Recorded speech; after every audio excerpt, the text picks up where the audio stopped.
This is Jorge Rivera Marin, reading The Spanish Civil War by Hugh Thomas. Book 1, Chapter 3. This young and eager Spain has at last arrived at its majority, exclaimed the Republicans rapturously in 1931, a strange comment on one of the oldest nation-states, and one which had already seen the failure of several attempts at regeneration. The new republic was another such effort. At first, it promised well. After all, the monarchy had been overthrown without bloodshed. A new government took over in the ministries in Madrid with ease.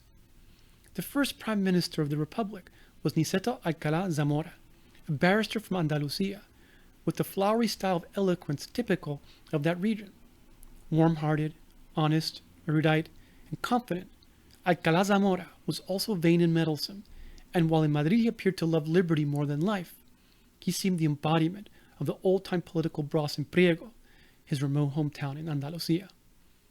Once a minister of the king before Primo de Rivera's dictatorship, chairman of the revolutionary committee set up at San Sebastián, he and others of his cabinet were mobbed by cheering crowds as they drove slowly through Madrid towards the Ministry of the Interior. Both Don Niceto and Miguel Maura, who became Minister of the Interior and was, therefore, immediately responsible for the maintenance of order in the country, were Catholics. They could thus be regarded as expressing the acceptance by a party within the Church of the end of monarchy. Was it not rumored, after all, that the village priests had voted for the Republic in the famous municipal elections? But the mayor of one small town had telegraphed the Ministry of the Interior, "We have declared for the Republic. What shall we do with the priest?" The other members of the first cabinet of the Republic were anti-clerical, if not atheist. There were two members of the Radical Party, which had risen to notoriety in Barcelona in the early years of the century. First, Alejandro Lerroux, son of an Andalusian cavalry vet, the Radicals' founder, and, in the 90s, known as the Emperor of the Paralelo, the roughest district of Barcelona, was, at 67, foreign minister of the Republic. Age had cooled the passions of this corrupt demagogue. Willing to take a bribe from almost any government or offer one to almost any potential backer, enriched by business, he was no longer the man who had called on his followers in 1905 from the slums of Barcelona to rise against their employers and the church. Young barbarians of today, enter and sack the decadent civilization of this unhappy country, destroy its temples, finish off its gods, tear the veil from its novices, and raise them up to be mothers. Fight, kill, and die. Lerroux was now an experienced orator, journalist, and politician, sympathetic, even affectionate to his friends, tactful, ever seeking a compromise, if only because he was anxious to be off to the theater or a banquet. His party had split. Many of those who had been radicals in 1910 had become socialists or anarchists. Lerroux was no longer a revolutionary. The radicals were not radical, and few remembered even the days when it was said, "El Lerrouxista without his gun is like a Catholic without his rosary." His inclusion in the cabinet, with his moderate lieutenant, Diego Martinez Barrio, an arch-Freemason from Seville, however, caused some anxiety among the Spanish hierarchy, which was none the less real for being unnecessary. A few years later, a Catholic deputy summed up the Radical Party as being like the voyage of a ship. People of all ages and conditions, of the most diverse ideologies, were brought together merely to travel. There were, however, a more formidable group of anti-clerical politicians than these radicals in the first ministry of the Second Republic. These were those professional men who, representing thousands like them, were the heirs of the 19th century liberal reformers of Spain. They were the men of the Constitution of Cadiz of 1812, who had sought for 100 years to limit the power of religious orders, the great estates, and other restraints on mercantile freedom. They were men whose intellectual outlook had been either directly or indirectly formed by the Institución Libre de Enseñanza, Free Institute of Education, founded under the Restoration as a free and free-thinking university, then as an enlightened school by a group of university professors who had refused to take an oath of loyalty to church, crown, and dynasty, and were, therefore, deprived of their teaching posts. The state of mind inculcated by the Free Institute derived partly from admiration of English toleration, partly from the idealistic pantheism of the German philosopher Karl Kraus, whose lectures the first leader of the dissident professors, Sanz del Rio, had attended in Berlin. The institute was, at first, anti-political, but there has not yet been a period in Spanish history when the advocacy of free thought has been a politically neutral act. Reluctantly, therefore, through their love of truth, these intellectuals, led by Sanz del Rio's successor and disciple, Francisco Giner de los Rios, were drawn into political attitudes. The Institute was also partly responsible for that renaissance of Spanish culture which followed the loss of the last American colonies in the Spanish-American War of 1898, and whose prime mover was distress at Spanish backwardness, complacency, and procrastination. Later, the spirit of the Institute moved those who were the most formidable intellectual opponents of the dictatorship of General Primo de Rivera. Their hope was that the personal contact between teacher and taught would become the model for the university and other institutes, since the existing establishment and its College de Residencia in Madrid, with its Junta of Further Studies designed to help Spanish students go abroad, could do no more than influence the middle-class leaders of the future. These interests were represented in the new cabinet of 1931 by several men. There was a Minister of Justice, Fernando de los Rios, a nephew of Francisco Giner de los Rios, himself professor at the University of Granada, theoretically a socialist, but, with his flowing and beautiful Castilian speech, above all humanist, and too gentle to be a Marxist. There was the Minister of Marine, Casares Quiroga, the Galician lawyer who was to be prime minister at the start of the Civil War. There was the Jacobin from Asturias, Álvaro de Albornoz, who, with the experienced Catalan Republican Marcelino Domingo, were leaders of what they called the Republican Radical Socialist Party, modeled on the French party of Clemenceau and Ferry. They were ministers of development and of education, respectively. There was, too, the Minister of War, Manuel Azaña, who, though not himself an old pupil of the Free Institute, reflects its effect. Had he lived in a less turbulent country, Azaña might have given his life to literature. As it was, his brilliant translations of George Borrow, G.K. Chesterton, and Voltaire, an autobiographical novel about his school days, and a number of critical and polemical works are all that he left behind, save for a collection of speeches and a remarkable diary, for he was drawn into politics by the conditions of his country. He regarded politics as an art, with the people as the palette. Azaña was born in 1880 in a house between two convents in Alcalá de Henares, the crumbling cathedral city 20 miles from Madrid, the birthplace of Cervantes. He came from a family known in Alcalá for public service. His mother died when he was 9. Azaña lost his religious faith at the Augustinian college at the monastery of El Escorial, against whose formal education he rebelled. He then took a law degree and studied in Paris. He passed into the civil service, becoming chief clerk at the registration office, the Spanish equivalent of Somerset House.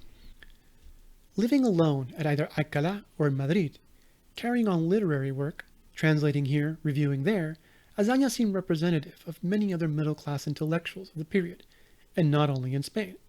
Several things, however, marked out Azaña from others. First, he was ugly.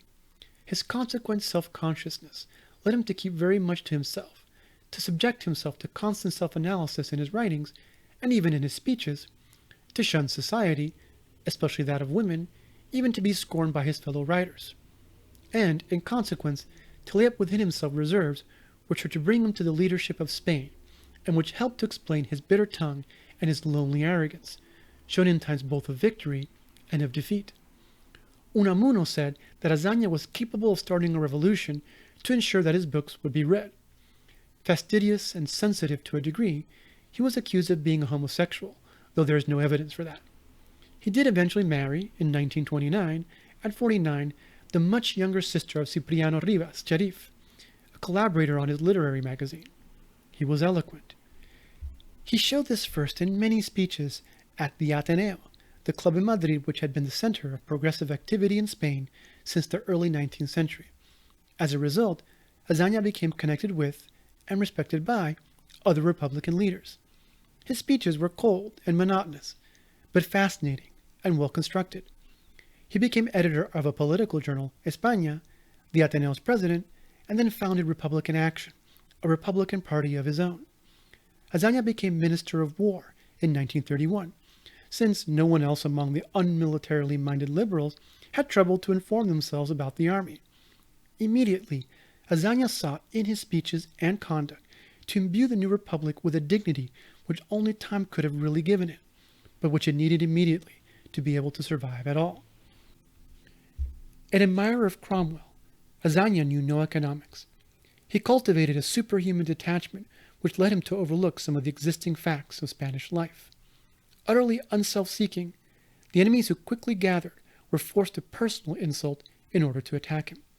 Yet, at times, thousands were to regard him as the strong man of the Republic. Adored by those who knew him well, he often seemed bitter, scornful, and narrow-minded to his opponents. He chose men badly. He believed the Republic should be radical or cease to exist. Always lucid, master of every subject on which he spoke, vacillating at critical moments, ironic in the face of disaster, given to bouts of dictatorial intransigence and of optimism tempered by despair, he was a physical coward, though he took pains to conceal that fact. Azaña was the most cultivated of the Republic's politicians. Unfortunately, the two strongest political drives in his mind were hostility to the Church and to the power of the army. He lacked a mass party, and, therefore, had to choose whether to ally with Leroux's radicals or with the socialists. He chose the latter. Azaña, Domingo, and Albornoz stood for a republicanism which had grown vigorously in the last years of the dictatorship. 450 Republican clubs, with a membership of nearly 100,000, had Azaña's views and outlook. Azaña inherited also many old liberals who had played such an important part in the politics of the Restoration. But this following was Azaña's only on sufferance. The artisans, teachers, doctors, civil servants who voted for Azaña in 1931 could be, and were, tempted away by both more radical and more conservative leaders. Azaña was certainly a statesman, but like other Spanish politicians of distinction, he found it hard to hold an elusive following. Nor was he an innovator. Many of his policies had antecedents in the programs of the liberals of Canalejas' time, or in the ideas of reformist Republicans to which Azaña had himself for a time belonged. In addition to Fernando de los Rios, there were two other socialists in the first cabinet of the Republic.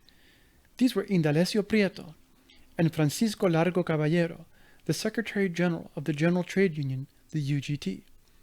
The Socialist Party had some 20,000 members, and the Union a little less than 300,000. Founded in 1879 by those Spaniards who supported Marx in his quarrel against the anarchists, the growth of both party and union had, until just before the First World War, been slow. Neither could gain much foothold in industrial Barcelona, where the anarchists were so powerful. Hence the socialists found their members among the typographers and building workers of Madrid, among the coal miners of Asturias, and in the industrial areas growing up around Bilbao, particularly among the unskilled non-Basque immigrants from Castile or Galicia, who, indeed, caused the first serious strikes in Spain in the 1890s. Three new developments later began to stimulate membership. The first, copied from the Radical Party, was the idea of the Casas del Pueblo, socialist clubhouses, in which were to be found the committee rooms of the local trade union branch, a free lending library, and a cafe. The barracks of the civil guard, the church, and the town hall were now accompanied in most of the cities and whitewashed pueblos of Spain by a fourth building, also, like them, the expression of a centralizing idea, but one combining Marxist thought with education. The second development was a tactical alliance with middle-class Republicans, which gave the socialists a seat in the Cortes and hence brought the leaders into parliamentary politics. The third was the War of 1914 to 1918, which brought prosperity to Spain, greater political consciousness, and greater interest in the affairs of the rest of Europe. Immigrants into the cities from the country were easily persuaded into socialism, particularly when the socialists supported workers in their struggle to avoid being called up to fight in Morocco. The socialists were consistently against Germany in the Great War, and were in touch with Cambó and others in their regeneratory schemes in 1917, with, as has been seen, temporarily bad results for them. The Socialist Party was tempted by, and then broke with, the Russian Bolsheviks. A few socialists left to found, with certain discontented anarchists, the Spanish Communist Party, which remained, however, for a long time, insignificant. In 1925, the venerable, single-minded, patient, and incorruptible father of the Spanish socialists, Pablo Iglesias, died. As a young printer, he had helped to achieve the break with Bakunin in 1872, and ever since had shrewdly and honorably led the party through innumerable vicissitudes. His successor, in the party and the UGT, was his chief lieutenant, Francisco Largo Caballero, a plasterer who had spent his life as a union official and as a conscientious member of the Madrid Municipal Council, successfully setting up insurance schemes and libraries, arranging courses of lectures, and negotiating with employers. Aged 62 in 1931, Largo Caballero had taken part in Madrid's first strike of building workers in 1890 and was a man without liking or talent for parliaments. He was no speaker. He believed in committees, not theories. He had given no encouragement to any who had wanted to strike when Primo de Rivera pronounced. He had even agreed to collaborate, if briefly, with the dictatorship of Primo de Rivera as a counselor of state. The explanation for that was to be found in the socialist contempt for the monarchy and in Largo's morbid fear of losing ground to his rivals in the working class, the anarchists, who, though disorganized, were still more numerous than the socialists. The UGT had, for a long time, been respected by the bourgeoisie for its discipline, its effective machine, with its myriad committees, its practical, even reasonable behavior in strikes, in contrast with the anarchists, and its sensualist flavor. It was not surprising that Largo Caballero should become the first Minister of Labor under the Republic. The arbitration committees of employers, unions, and a governmental casting vote, which he had set up under Primo to resolve wage disputes, were the predecessors of a similar system which he introduced in 1931. Largo Caballero owed his popularity to the fact that thousands of Spanish workers saw in him a reflection of their own struggles. He was the man par excellence of the Casas del Pueblo, who had risen through his own fortitude, persistence, and honesty, as well as a resolve to avoid intemperate revolutionary action. Indalecio Prieto, his colleague in the Republican cabinet, he was Minister of Finance, was a different sort of socialist. Born in Oviedo, he removed as a child with his widowed mother to Bilbao, where he worked as a newsboy. His quick brain attracted the attention of a Basque millionaire, Horacio Echevarrieta, who made him first his homme de confiance and later editor of his newspaper El Liberal de Bilbao. In 1918, Prieto was elected as a socialist to the Cortes, where his easy eloquence attracted attention, and the jealousy of Largo Caballero. Thereafter, the antagonism between the two marked the Spanish Socialist Party, being itself the reflection of a division of attitudes as to what sort of party it should be. Prieto had become prosperous, bald, with a double chin and small eyes, his head set on a diabetic body of gigantic dimensions. He behaved more as an enlightened member of the upper classes than as a labor leader. The first quality of Prieto is his great heart, wrote Miguel Maura of him. I have known few, tremendously few people more self-sacrificing, more compassionate, more disinterested than Prieto. He was mercurial, but surprisingly dedicated to party discipline. As a successful parliamentarian, he had opposed collaboration in the government of Primo de Rivera, and it had been he who persuaded the socialists to join the conspiracy against the monarchy of 1930. Aged 48 in 1931, Prieto was popular with the middle class. But, among workers, the sterner figure of Largo Caballero always commanded more affection. The president of both the UGT and the party until 1931 was Julián Besteiro, the third most influential Spanish socialist, professor of philosophy, and, though theoretically a Marxist, in party politics a moderate. But he was against the idea of the socialists serving in the government. As a result, he soon resigned from the presidency of both party and union.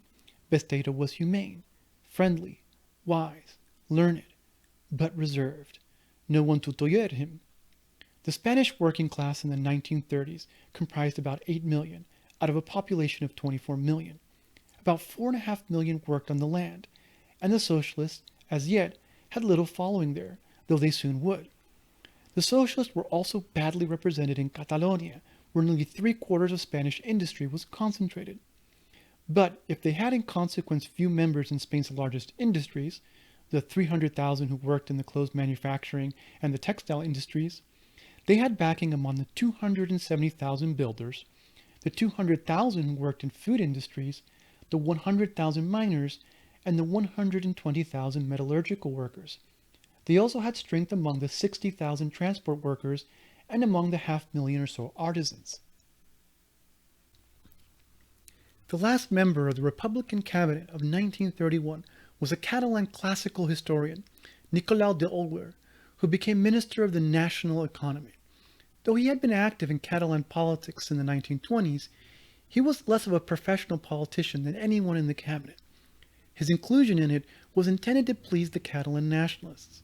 As an economist, it was said of him, he was a great Hellenist. 5 of the members of this government had one attribute in common. They were Freemasons, and, therefore, suspected by their conservative enemies of anti-Spanish loyalties.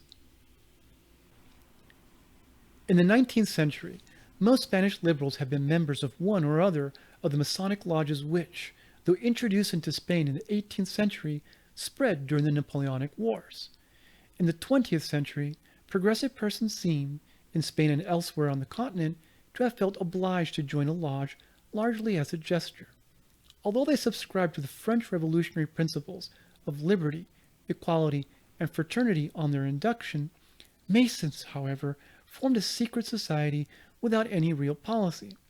Yet though without overt political purposes, Spanish Masonry was anti-religious. Since to disbelieve in God in Spain was an act with political consequences, churchmen and the right believed Masonry to be a devilish international plot, organized in the city of London, yet designed to establish atheistic communism. To the Jesuits, Masonry seemed especially vile since its secret ways appeared to profane parody of their own order. Such hostility, of course, would likely be to increase the secretiveness of the Masons, but the latter did not, even so, have any political front. The French Masons may have financed anti-clericalism in other countries, and the Spanish lodges were useful meeting places for plotting against Primo de Rivera. But later, there were divisions within them. Some generals, such as Godet, Quepo de Llano, and Cabanellas, belonged to a military lodge, some whose members were fervent Republicans. The relation of Masonry to Marxism was hotly debated. Men of the Free Institute were rarely Freemasons. The Freemasons cannot, therefore, be regarded as of determining importance in the 1930s, though some politicians, such as Martínez Barrio, did owe some of their influence to their rank in the Masonic order. The problem of Catalonia was the first with which the new republic had to deal. The 4 provinces of Catalonia had enjoyed a medieval past of commercial preeminence upon which it was easy for romantics to dwell.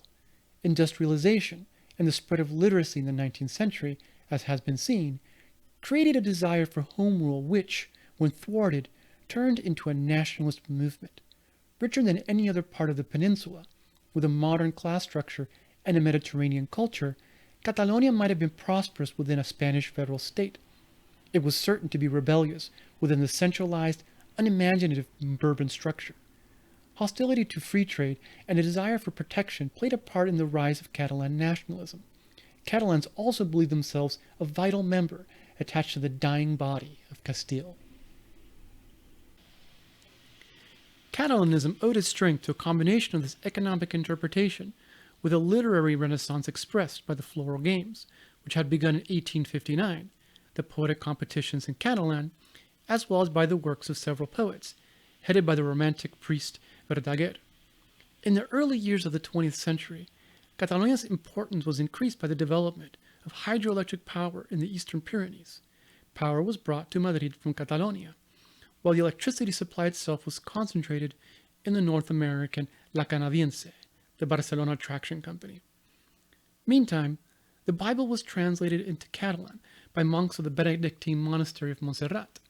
A flood of both original and translated literature poured from Catalan presses, a dictionary was compiled, and newspapers were founded. Catalan was more widely spoken than ever, and became the customary language of town councils. Excursions to rediscover inland Catalonia, the cult of the national dance, the sardana, the creation of popular choirs, even the adoption of a national deity, Mare de Déu de Montserrat, were cultural manifestations of a nationalism which, despite setbacks, still held the loyalty in 1931 of most of the Catalan middle class. The Church gave some backing to the Catalan movement, since Catalanism was anti-liberal in the sense that all regional movements had once been so.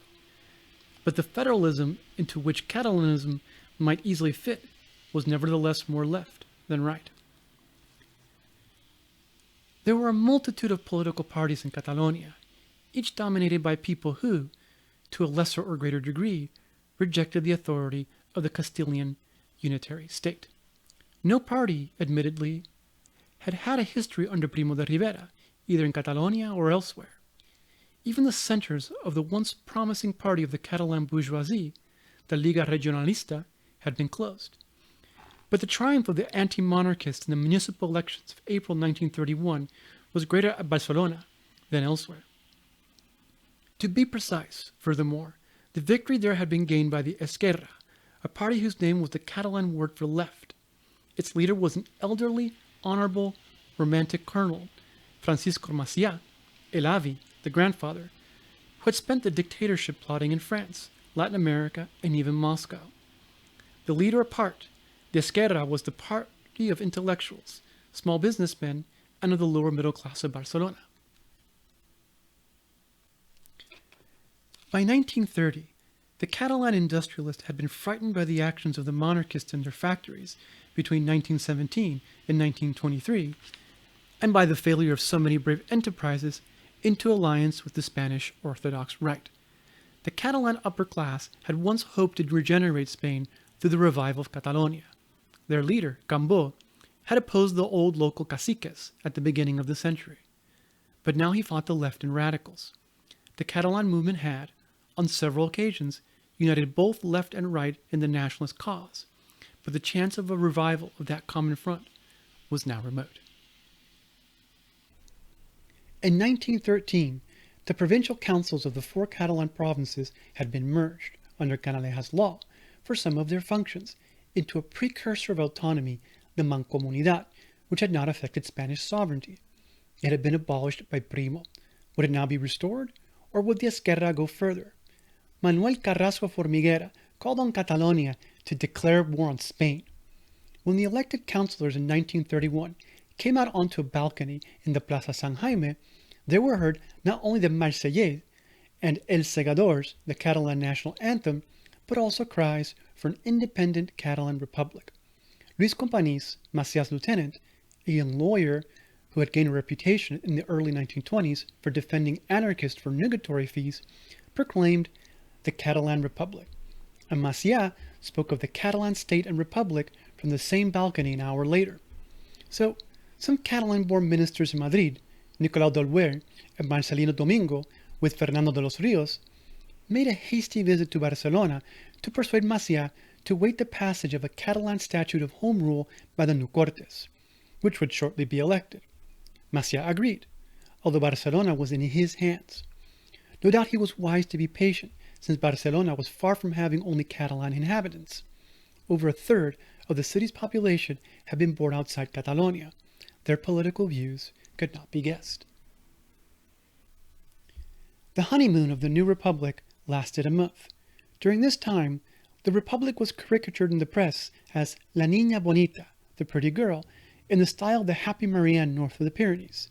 She had first appeared as representing the Constitution of Cadiz in 1812. The government made plans for an election in June for a provisional Cortes. That would approve a constitution. Meanwhile, the royal flag of red and gold was changed for a tricolor in red, yellow, and purple. The royal national anthem was altered from the royal march to the hymn of Riego, the constitutionalist song in 1820, and many streets were rechristened with republican names. Companys, who became the first republican civil governor of Barcelona, destroyed police records of anarchists and common criminals alike. The government published plans for thousands of new primary schools and, on 6 May, decreed that henceforth religious instruction was no longer obligatory in state schools. It would be available to those whose parents requested it. The change was a startling one in Spain. The enemies of the Republic were, nevertheless, gathering. The anarchists took advantage of Macià's benevolent attitude and of the lurch of the country away from authoritarianism to settle some old scores in Barcelona, despite their national leadership's declaration that they were against a return to terrorism. The Republic carried out, meantime, no purge of either the national or the local administration or of the police, the teachers, and government agencies. The judiciary remained the same. So, of course, did the army. This combination of inexperienced, reformist politicians and a rather conservative governmental structure left many difficulties ahead. Then, though the Great Depression had been less severe in Spain than in more advanced industrial countries, it did present difficulties all the same, particularly in the mining areas. During the course of 1931, the effect would begin to be felt in Catalonia. Meantime, the return of many workers from abroad, particularly from the Americas, would exacerbate unemployment in the poorer regions such as Galicia and Andalusia. In the country, unemployment would always be twice as severe, if less noticed, than in the towns. Yet, at this time Spain had no unemployment relief, and her social services were rudimentary in comparison with what existed in Northern Europe. Finally, the first shot in a contest between church and state, which was to continue until the Civil War, was the grave but menacing pastoral letter of Cardinal Segura, Archbishop of Toledo and primate of the Spanish Church, made public at the beginning of May. This determined prelate combined intelligence with obstinacy. A bishop at 35, he had been translated from his wild Extremaduran diocese by the special intervention of the king. He was a scholar who boasted of 3 doctorates, and, when he undertook social work once a year, he worked as hard as a parish priest. In 1931, he was still under 50, and at the height of his powers. His letter began with a eulogy of Alfonso XIII and ended with these threatening words: "If we remain quiet and idle, if we allow ourselves to give way to apathy and timidity, if we leave open the way to those who are attempting to destroy religion, or if we expect the benevolence of our enemies to secure the triumph of our ideals, we shall have no right to lament when bitter reality shows us that we had victory in our hands, yet knew not how to fight like intrepid warriors prepared to succumb gloriously."